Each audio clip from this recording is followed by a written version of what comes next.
Écoutez cette histoire. Écoutez cette histoire.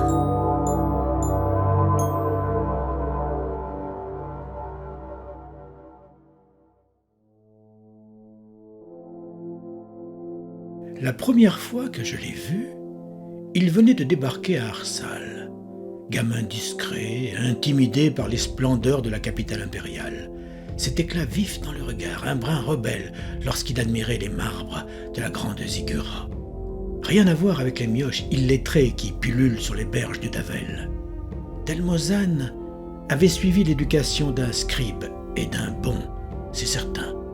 Il avait une âme d'artiste rigoureux, qualité indispensable dans notre profession. Je l'ai donc pris sous mon aile. Et nous voilà aujourd'hui pour son évaluation, après tant d'années. Mon estomac se noue de fierté et d'appréhension. Ne vous moquez pas, l'absence de filiation n'épargne pas les tracas paternels. Nous arrivons donc au petit matin devant la grotte des roches brûlées, perchée sur notre promontoire à l'abri des regards indiscrets. Des examinateurs nous observent. Peu importe où ils se cachent, ils ne manqueront pas les prouesses du petit qu'ils rapporteront en haut lieu. J'imagine les rumeurs du lendemain dans les ruelles du Grand Bazar. L'œuf d'Izadaka déposé devant l'autel de Bédéran, tel qu'annoncé 2 siècles plus tôt par l'ermite Nézimène. À l'aube d'une nuit sans lune clôturant un cycle d'infortune, apparaîtra devant le premier des marchands l'œuf d'Izadaka, le dragon ardent. Belle énigme, à un détail près. Si d'aucuns connaissent l'emplacement de l'antre du terrible Izadaka, nul n'a jamais admiré la couvée du saurien que certains disent infécond. Sans témoin pour le réfuter, formellement, le doute persiste. Une chance autant qu'un défi. Comment reconnaître ce que nul n'a jamais vu? Il n'y a guère le choix. Un observateur impartial doit certifier l'authenticité de l'artefact. Me diras-tu enfin comment tu comptes t'y prendre? Un peu de patience, maître. Tenez, voilà notre ami qui arrive. Après une nuit noire, tout juste éclairée par le scintillement des étoiles, une caravane vient de pénétrer entre les portes du canyon. 6 hommes dirigent leur monture, des camélidés à tête de lion, des négociants a priori. Une étude plus poussée me détrompe. Les camélions ne transportent pas d'or et de soieries venues de Munidi. Ici, les sacs regorgent d'armes en bronze, l'arsenal du chasseur de dragons. Et que vois-je en tête de cortège? 2 hommes, un guerrier en armure de cuir et un prêtre vêtu de la mante ocre du clergé de Baldéran. Le tableau s'éclaircit enfin. Un serviteur du dieu marchand est là pour certifier l'origine de l'œuf d'Izadaka. Malgré les nombreuses lames enchâssées entre les selles des camélions, la caravane s'arrête à bonne distance à l'entrée de la grotte. Le guerrier commande à ses hommes de s'équiper et de protéger leur illustre invité avant de s'avancer seul vers l'antre du dragon. La troupe le suit, de loin. À l'évidence, cette garde rapprochée a pour seule mission d'escorter l'ecclésiastique, tandis que leur chef affrontera l'engeance du chaos. Aussitôt, Telmozan abandonne son point d'observation et m'entraîne dans le creux d'une doline où nous découvrons un passage à peine assez large pour nous y faufiler accroupis. Des algues luminescentes tapissent les parois, éclairage bienvenu tandis que s'effacent les lumières de l'aube. À mesure que s'estompe les chuintements du vent, le silence nous enveloppe. Les 3 boyaux semblent interminables. Entre les ombres, je devine Telmozan qui, devant moi, dépose de petits sacs dans des creux de la paroi. Ce n'est pas l'heure des explications. J'ai déjà du mal à me concentrer sur l'endroit où je pose mes pieds. C'est avec soulagement que je découvre l'élargissement du couloir. Un soulagement de courte durée. Des entrailles du souterrain remonte une odeur de soufre accompagnée par un grondement sourd et régulier, le ronflement tranquille d'un dragon assoupi.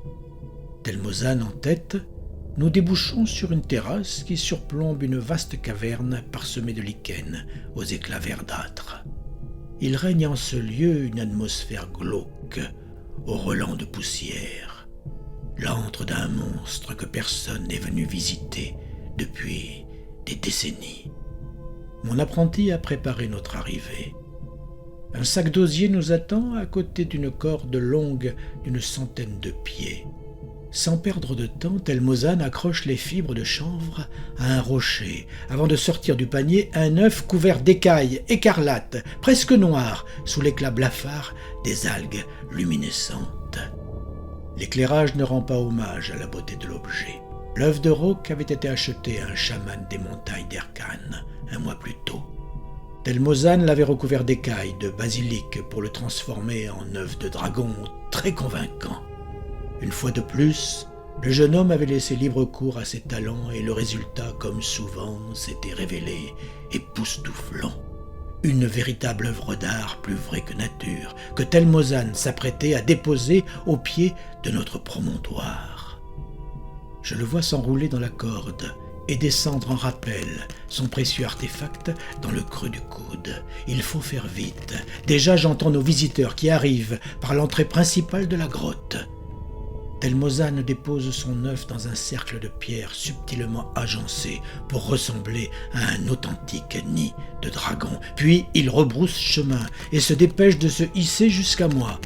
Sa corde récupérée, il ne reste plus une seule trace de son passage en contrebas, hormis l'œuf abandonné. Je suis déçu par la simplicité du procédé.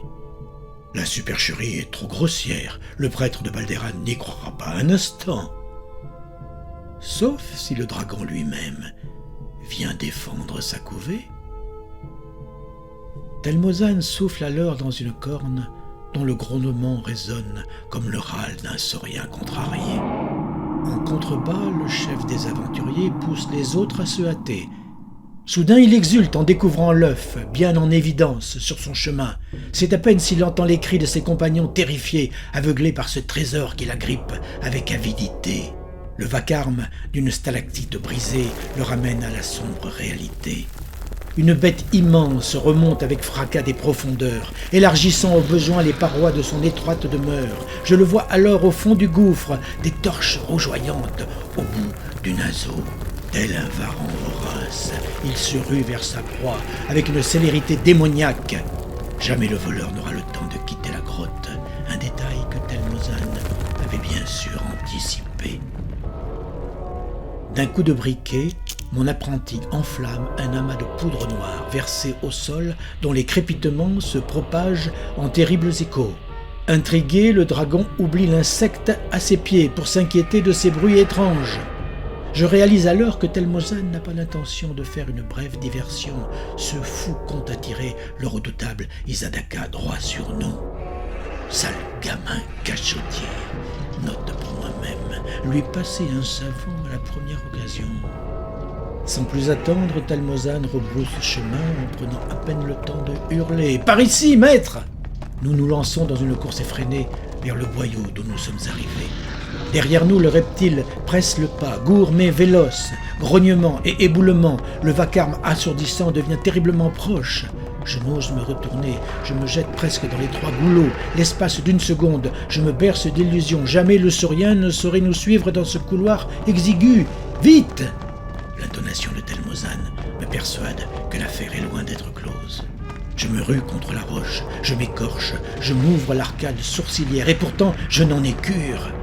Les murs éclairés par les seules plantes lumineuses se teintent alors de rouge et je sens dans mon dos un souffle incandescent funeste.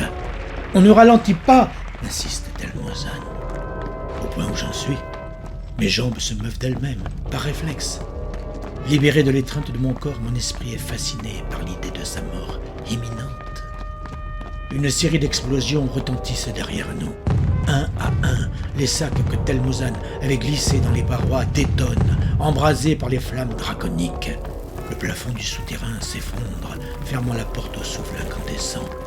Sauvés des flammes, il nous reste à éviter de finir écrasés. J'ignore si nous avons de la chance ou si mon apprenti avait calculé son coup. Toujours est-il que nous nous extirpons du tunnel couvert de poussière et de blessures légères, mais surtout en vie.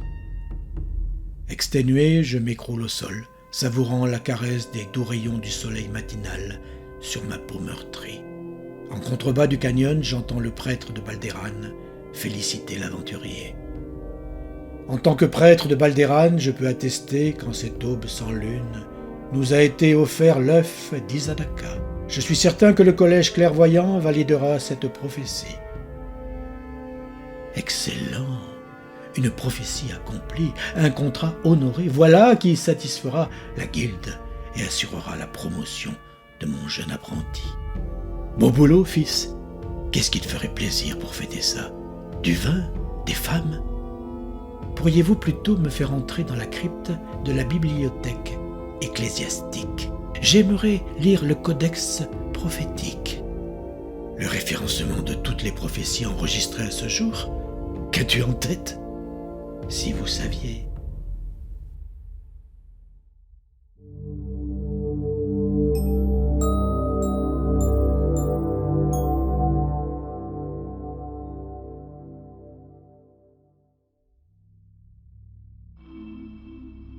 Vous venez d'entendre Trompeuse prophétie, une nouvelle inédite de Geoffrey Legrand. Narration Serge Cazenave, sound design Meryl M, réalisation Mehdi Marion. Merci d'avoir écouté cette histoire. Si le style de cet auteur vous plaît, vous trouverez les liens vers son univers, son actualité et ses livres dans la description de cet épisode. Si ce podcast vous a fait du bien, vous pouvez nous soutenir et découvrir d'autres nouvelles d'auteurs francophones. Abonnez-vous, offrez-nous des étoiles sur Apple Podcast, commentez et n'oubliez pas que les meilleures histoires se partagent. Merci beaucoup, à très bientôt.